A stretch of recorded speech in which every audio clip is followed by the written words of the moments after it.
Welcome to the Fantasy Champions Fantasy Football Podcast. Here's your host, Morgan Colby and Rick Lemon. What's going on, Fantasy Champs? What's going on? Welcome to Fantasy Champions Fantasy Football Podcast. My name is Morgan Colby. I got Rick Lemon with me as always. What's up?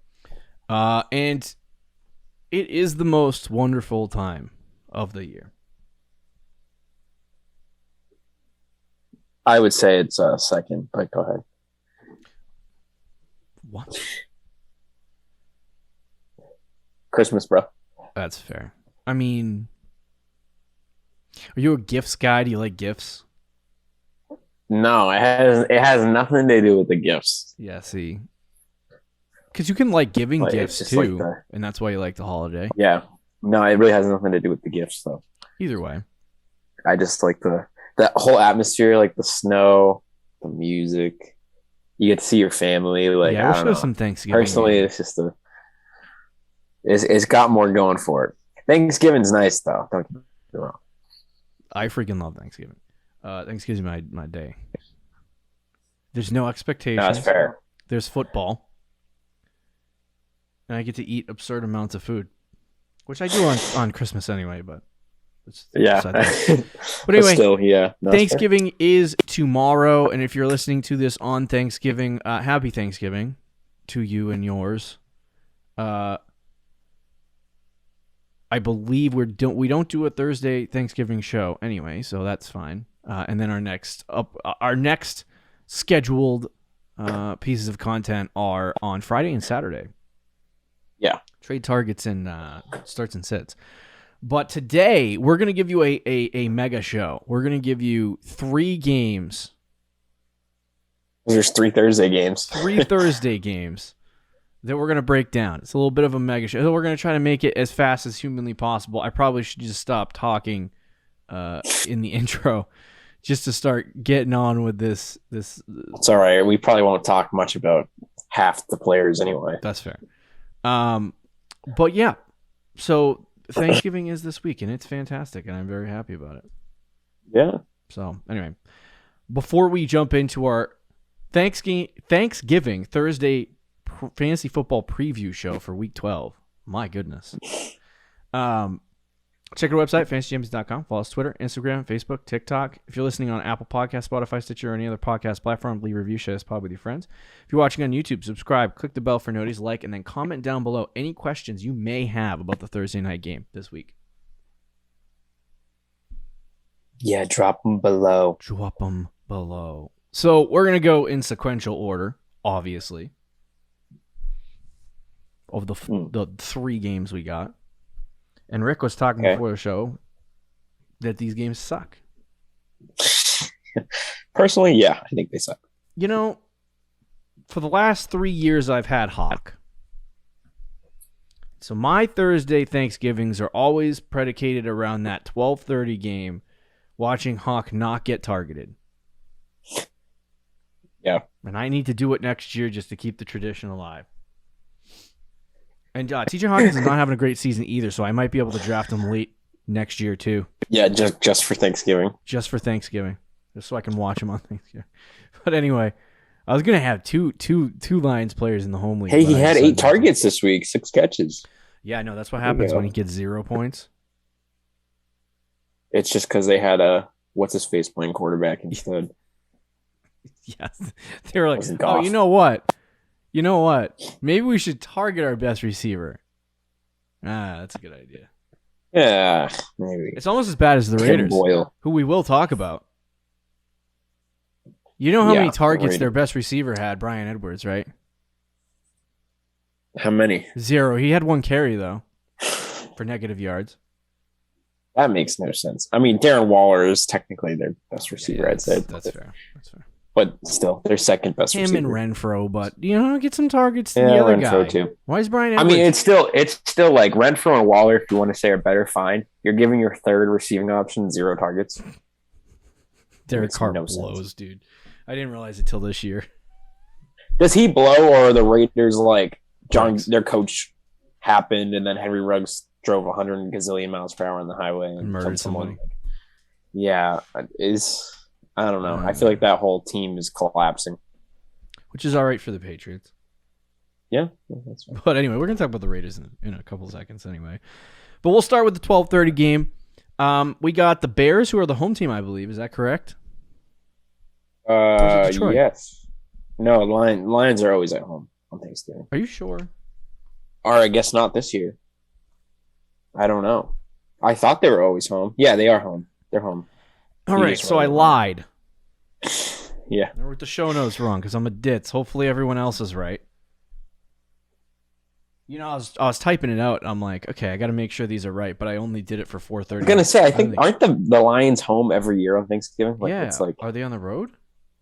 No, they're home. I just looked it up. I'm looking this up. I don't believe you. Okay. They are home. They are. I home. literally just said I looked it up. Yeah, I'm an idiot. All right, so the home team is the Lions. The road team is the Bears. We'll just start with the Bears because it's alphabetical. Okay. All right, so I was really looking forward to watching Justin Fields, to be completely honest with you, on Thursday. I know, it was a one thing. He was like, oh my God, I get to watch Fields against the Lions. He'll light it up. He's not playing. No. He's hurt, right? Rib injury? Yep. So, they said he's unlikely to start Thursday. There's always a chance. The coach has said, Matt Bricknaggy has said that Andy Dalton will start this game. Yeah,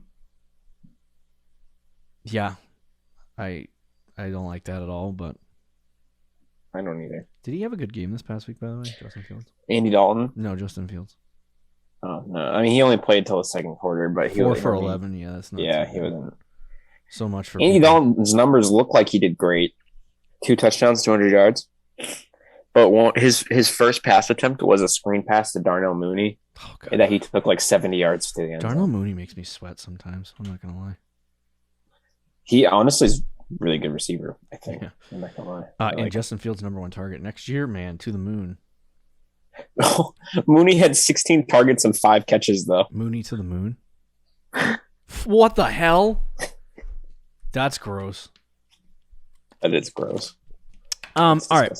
So for Andy Dalton, I would say no. I would say no way in hell he starts. But it's an easy Detroit does blow. I don't care how bad Detroit is. I'm not starting. And Andy Dalton had 18 points in half a game. I'm not starting Andy Dalton. Okay. It's tempting, though. You couldn't pay me to start Andy Dalton. You couldn't pay. Yeah, you could currently the Bears are paying Matt Nagy to start Andy Dalton. Yeah, it's dumb. Yeah, so I would not start Andy Dalton despite him, because that's actually an interesting conversation too that I think people you probably should have it. He had 18 points in just one half. He honestly probably but again, that was all, like half of that was one play. Yeah, that's fair. I think he had 23 for 11. That's gross too. Yeah, he would have been 10 for 22 for like 130 yards and a touchdown, which is not great, but in one half of football, that's not bad. I think against Detroit, he'll actually have an okay week, but he's not scoring 20 fantasy points. Yep. Like he's going to score like 15 fantasy points, probably throw like 2 touchdowns, at like 200 yards, and that'll be it. An interception.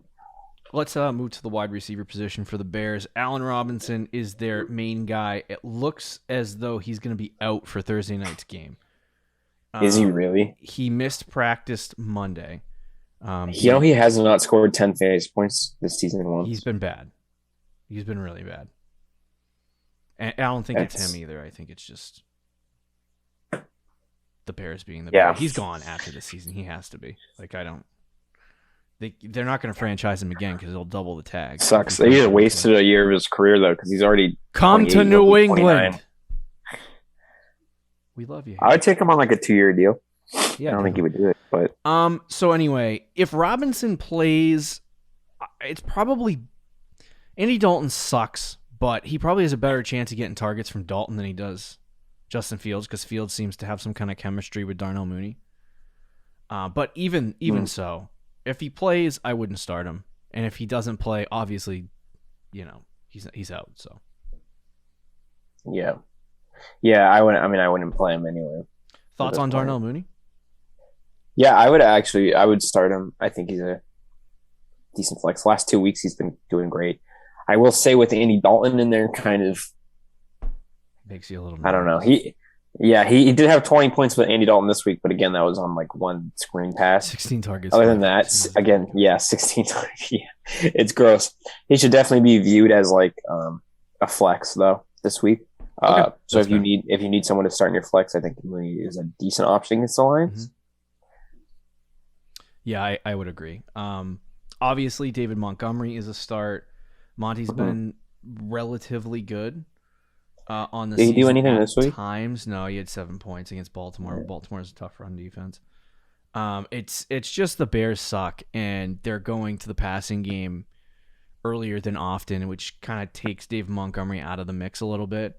The last 2 weeks, he's had 15 touches in 2 games, which is, that's good, but he's just not getting enough opportunity to put up a lot of fantasy points. So, where early in the season he had 16, 20, and 23 rushing attempts. Right. So he just hasn't been getting that. But I don't not believe in David Montgomery. So I think he's a start this week against Detroit, one of the easiest matchups he's going to have on the season. For some reason, every year I feel like David Montgomery gets a stretch of games at the end of the season. It's just real easy, and then he dominates. Yeah, that's true. I mean, he did that last year at least. So I would start him, obviously. Against good matchups, Montgomery usually does very good. So, and then Khalil Herbert shouldn't even be anywhere near your starting lineup. I thought it was hogwash that people started saying that Herbert was going to be splitting carries with David Montgomery. No, he's never going to split. I thought he was going to have like at least like a third down role. But I don't even think he's gotten that, has he? Nope. He had 16% snap percentage against Pittsburgh, 12% snap percentage against Baltimore. Yeah. Dave Montgomery's their featured back. So, sorry, guys. Alexander Madison came out and had some really good games in replacement of Dalvin Cook, but we didn't talk about replacing Dalvin Cook with Madison. So. Right. Anyway. And then they have Cole Kmet, who, me and Rick has struck out on the tight end position this year pretty much. To be fair, there wasn't anyone available. Nobody broke out. I mean, maybe Dawson Knox, I guess. He was the one. Yeah, he was intriguing, but I didn't want anything to do with him. Yeah. But yeah, Cole Kmet is a easy no-go. Yeah, I agree with Cole Kmet. Quickly on the Lions, Goff, no. Goff, no, yeah. Khalif Raymond, no. Amon-Ra St. Brown, no. Josh Reynolds, DeAndre Swift, yes. Yeah. What is he, RB5? Is that what his... Is he really RB5? He had 21 points. Oh my gosh, dude. He's very good. Sometimes he's ridiculous, man. Look at that, 9.7 yards per carry. He had 3 catches, though, for 0 yards. I feel like this trade I made to get Nick Chubb is pretty even, though. Yeah. I would still rather Chubb over Swift, and I think Emmanuel Sanders is kind of just a bench player, if that. I mean, did he do anything? Yeah. Sanders kind of blows. So it's really just Swift for Chubb, and I would take Chubb over Swift. But it's not like Swift is still very good. Swift's fantastic. Yeah. Yeah, so Swift, obviously, I think you can saddle him up and start him. Jamal Williams came back last week, but he was very, very limited. And I wouldn't start him even if he was, especially against Chicago, especially if he was getting his work like he did early in the season, I still wouldn't start him. Right. I wouldn't either. What about Hawk? Hawk, baby. That's my guy. Yeah, he's kind of garbage, but he's still the tight end 5. He's kind of garbage. It's not on him though. I mean, like, wait. He's a tight end 5. Let's go, kid. In PPR and standard, he's the tight end 10. I don't know who plays standard though, but half PPR. He's tight end 5. Yeah, Since week 3, he's had 2, 6, 3, 11, 7, 13, 0, 8. So I mean, 2 good games in there. If you want to classify this week as a good game for tight ends, you can. But up and down, man. And it's totally inconsistent too. I think it's a quarterback. It's just a matter of, to be honest with you. No, it is. It 100%. And the fact that they don't have another player, like when they had Galladay, at least there was somebody else for the defense. It opens to it focus up. on. Yeah. But Hawk is just the only guy in the middle. Like, yeah, they really don't have their top receiver is probably a Monroe. Would you say? Yeah, maybe Cliff Raymond. Well, I mean, he'll be okay, but he's just a rookie wide receiver at this point. He's no Jamar Chase. And even then, like, I don't think he'll ever be like a, top guy. Like, he's more just like a slot wide receiver. Right. They need someone on the outside Hawk. bad. I mean, he's top 5 tight end. You gotta start Hawk. Yeah. You probably start. Hey, who else are you gonna He's start? on your team, right? So let's move to the 4:30 game. A little bit more interesting than that 1 o'clock garbage. But we have the Dallas Cowboys against the Las Vegas Raiders. I apologize. The Cowboys home, Raiders on the road.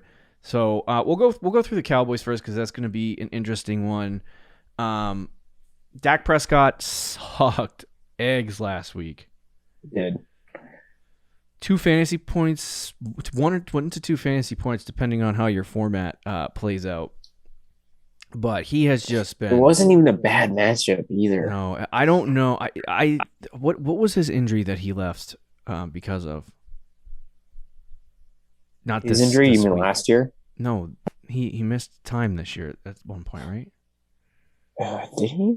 Oh, I don't remember what it was. Injury. It was a while ago. I don't know. He just since coming back from that, he has not. Yeah, I guess he was okay against Denver and Atlanta. Yeah, he was good in those games. He was good against Atlanta, but everybody's good against Atlanta. They just crapped themselves against KC. Yeah, I mean, he didn't have Amari Cooper, and CeeDee Lamb got hurt in the second quarter, third quarter, something like that. So he played half the game at least without his top 2 weapons, but still, man, you still had Michael Gallup, you still had Zeke, you still got Dalton Schultz is okay for a tight end. I don't know. There's still not much of an excuse to play that bad. No. I mean, to be completely honest with you, I think you'll be fine. I do too. I was going to ask you. You start him against the Raiders. Oh yeah. He's QB 15. Ugh. I know. That's QB 14. QB 14. It's just the 2 games. It's the game he missed against Minnesota, and then the 2 games where he had 4 and 8. Outside of that, he had 31, 23, 31, 24, 30, 21, 28. Like he's a QB1 every single week. There's there's 2 bust games in the game he missed against Minnesota. I started him against the Raiders, even without Gallup and maybe CeeDee Lamb. Yeah, Dallas since the bye week has kind of stalled out a little bit. So they got blown out by Denver. Did they end up winning that game? I can't remember. No. Maybe. I'm not sure. I can't remember. But anyway, yeah, I would start Dak against Las Vegas. I know it's kind of tough, but he does have an easier schedule down the stretch of the season, so it'll get better. Better days are ahead. Yeah. So to start off with the wide receiver position right now, Rick, according to Rick, the sources Rick has, Amari. My inside sources, which is Sleeper. Amari Cooper is out. He's not vaccinated, so he needs a 10-day quarantine. Okay. So he's required to, and he tested positive on Friday, I think. Okay. So he has to miss this game. But he's not vaccinated? Yeah. These people. He's unvaccinated. I'm not judging people for not getting vaccinated. It's like your choice, but they would rather spend their lives being completely miserable. I don't know. If I'm in the NFL, I know, and your regulations are just that tight about just get vaccinated. Who cares? Right. It matter that badly. Like I got the vaccine. I'm not dead. So that's you'll find out in 50 years if I get cancer. But I don't know. Yeah. I'm still alive. I mean, we'd probably get cancer anyway in 50 years. That's the chances of that happening. But either way, so yeah, Amari's going to be out. CD suffered a concussion, like Rick said earlier, in the game on Sunday. So I think CD is going to be out. I would imagine that CD would be out. I don't know if they would play him without a week of practice, but they only practice one day anyway. So if he clears concussion protocol, I would imagine that he would be a go. I would hope that he would be a go. I have him in 4 leagues. CeeDee Lamb? Yeah. Oh my gosh. So it's my guy. But anyway. No wonder I don't own him in any league. With that being said, you have guys like, and I'm not going to talk about the third wide receiver they have, but Cedric Wilson, Michael Gallup are the two main guys that you want to talk about for the wide receiver position. Wilson has seemingly been the third option, even with Gallup back lately. He's a good waiver wire pickup, and if CD doesn't play, I would think he's a decent start this week against the Raiders. It's not like a fantastic start, but if you need a play in your second flex spot and Cedric Wilson's out there, I would do that. Same thing with Michael Gallup. Obviously, if you have both Gallup and Cedric Wilson, I would be like, frick me. But either way, I would be okay with starting. If you have one of these guys in your team, I would take the risk and start either one of them, just because Dak is going to throw the ball all over the field probably. The Raiders seem to not go away in games unless they're playing in Kansas City. So yeah, those are my thoughts about the wide receiver position. Yeah, I think CeeDee Lamb's not going to play, but we'll see it, I guess, on Thursday. I have a feeling he's going to be a game time decision. Either way, though, even if CeeDee Lamb plays, I think Michael Gallup's a good start. I know he hasn't done much this year, but he's getting the target share. And then Cedric Wilson, he would be a good start if CeeDee Lamb doesn't play. If CeeDee Lamb plays, though, I'm kind of iffy on it. Okay, yeah, I don't want to start either one of the guys, Michael Gallup or Cedric Wilson, if CD plays. So that's just me. Yeah. If CD plays, definitely not Wilson. I would still probably start Gallup, but if CD doesn't play, Gallup for sure. So moving on to the running back position, Ezekiel Elliott is the running back 7 right now. He's had a really good year so far, and he has the easiest of games down the stretch. I would think if there's no CD, there's no Amari. Dak had a bad week. I feel like this is a game where they get Zeke involved in the ground, get him 20-something carries, and it's an easy matchup against the Raiders on the ground. So I think it's a good week for Zeke. You can saddle him up with confidence that he'll be a RB1. And then Tony Pollard on the flip side of it, I haven't been looking at his numbers the last couple weeks, but he's actually been getting at least a decent share of opportunity. Not really doing a lot with it, but I wouldn't hesitate pulling the trigger if you desperately need a flex play or you had a bye week that you're dealing with. So, both running backs are okay. And then, do you have any thoughts on the running backs? No, I mean, Zeke's an obvious play, and then Tony Pollard could be a low end flex, but I'm not really thinking about it. Now, as far as Schultz, give me your thoughts on Schultz. Yeah, last couple weeks he hasn't been great. This past week he did okay. He got the target share at least, but without Amari Cooper and potentially without CeeDee Lamb, he's going to be. If those guys are out, he's probably the number 2 target behind Gallup. Yeah. So he's going to get probably like 8 targets again. So he's a good start against the Raiders, especially if CeeDee Lamb is out. If CeeDee Lamb plays, I'm more iffy about it. Okay. All right. Sounds good. They're the Cowboys. Lots of players to start. Probably the most out of any team. And the Raiders. Let's move on. Derek Carr. Derek Carr. No thanks. Yeah. probably a no thanks too. The wide receiver position, Zay Jones would be a no for me. Bryan Edwards, it's too hit or miss.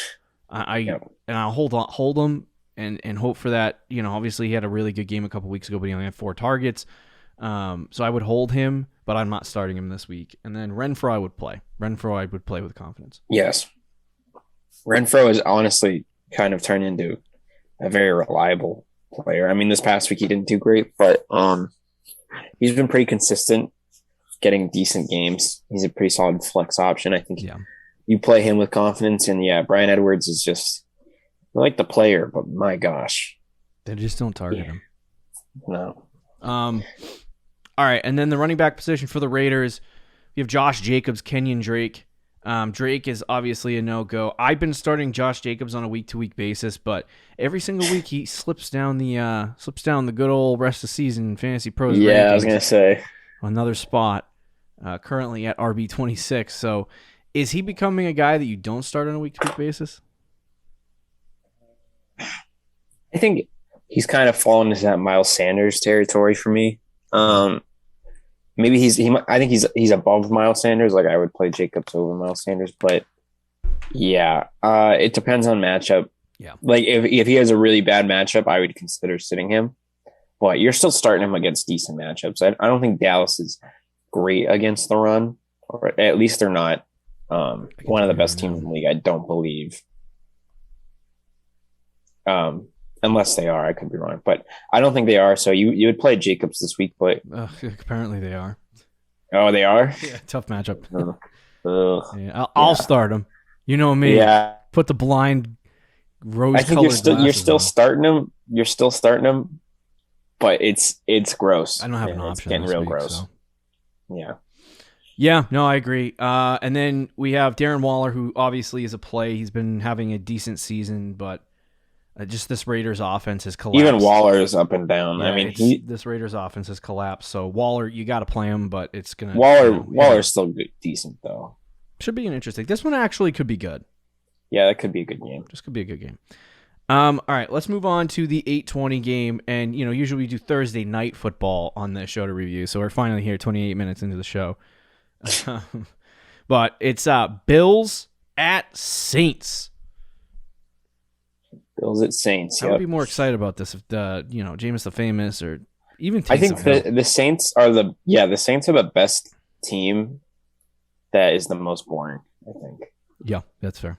That makes sense. But they don't have a quarterback. They're not going anywhere without a quarterback. Unless they call Philip Rivers up. No, dude, Trevor Siemian.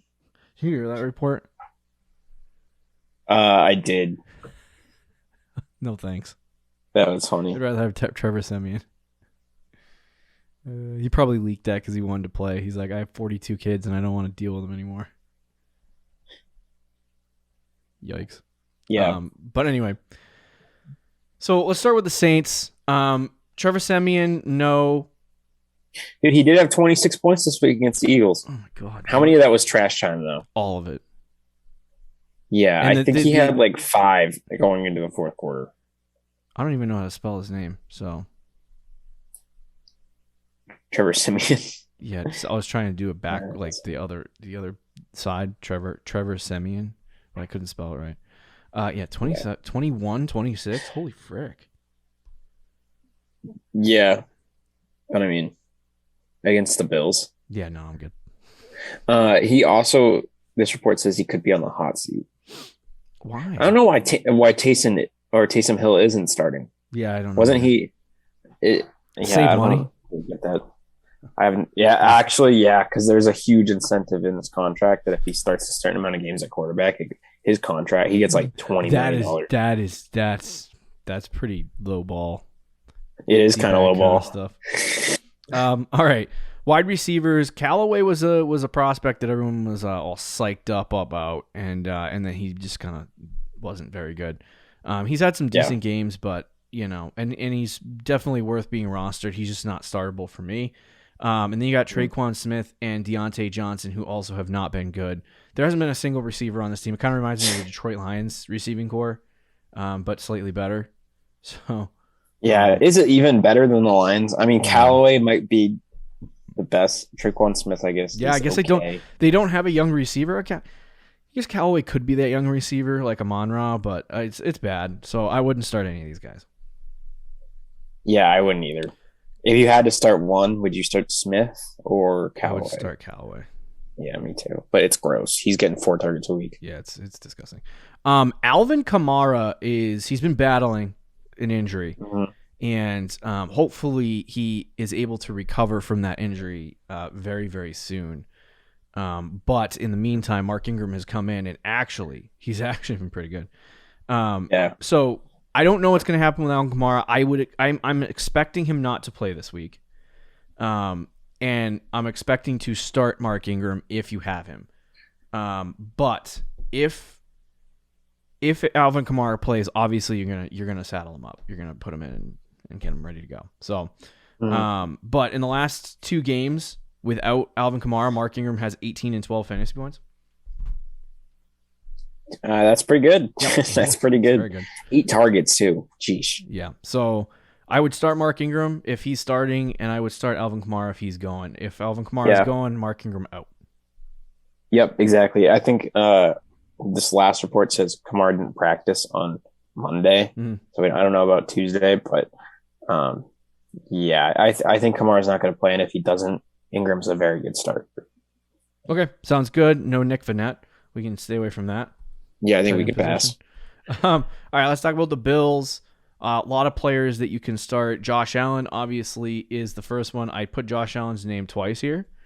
He's a quarterback and a wide receiver on the list I wrote, so that sucks. Changed it to Stefan Diggs. So Josh Allen, he's a start. He's been pretty good. He's had some interesting games though. It's against weird teams too, like the Jaguars. 2 interceptions, 0 touchdowns. Yeah.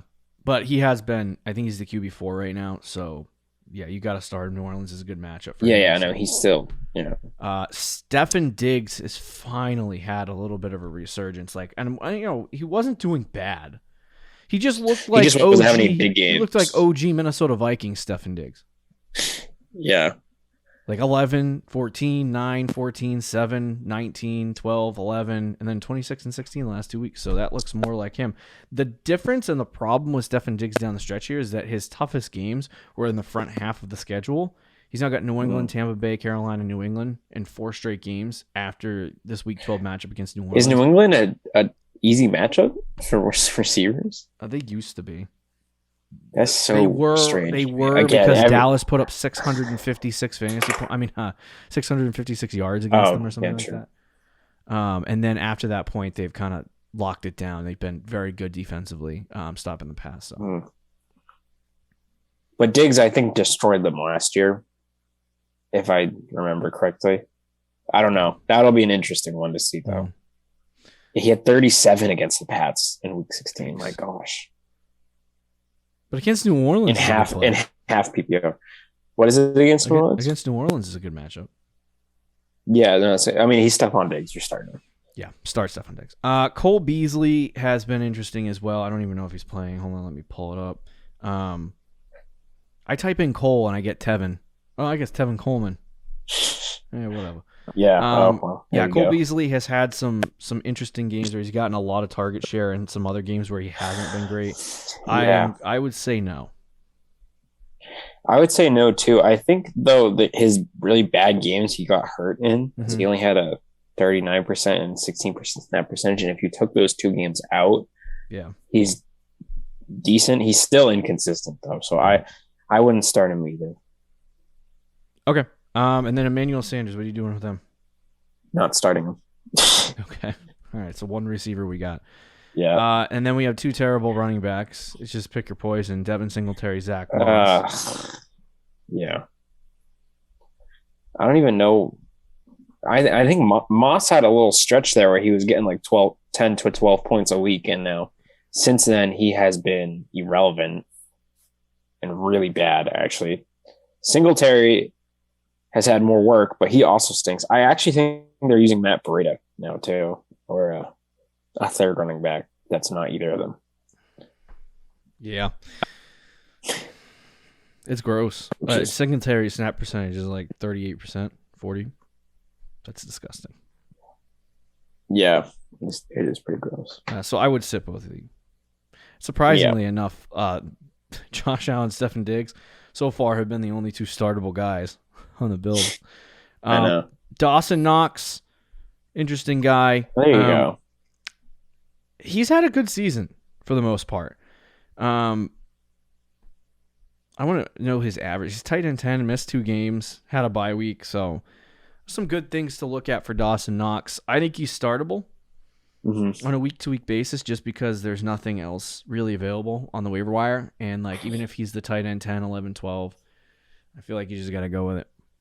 I don't know why, but I think he had the most targets on the Bills this week over Diggs. It's ridiculous. Which is interesting. But the week before that, he had 1. So yeah, right. I don't know. He is startable though. Yeah, you're pretty much starting Knox every week, I think. Okay, there you go. There's 3 whole games of information there. 3 games. Dang. That's a lot. And we only did it in like 40 minutes. I'm pretty happy with that. I thought it was going to be at least an hour and a half. But anyway, thanks for listening to this episode of Fantasy Jimmy's Fantasy Football Podcast. Enjoy your Thanksgiving, guys, and enjoy the football. Goodbye. Later. Thank you for listening to the Fantasy Champions Podcast. Make sure you subscribe on iTunes and YouTube, and follow us on Twitter @TheFFChamps.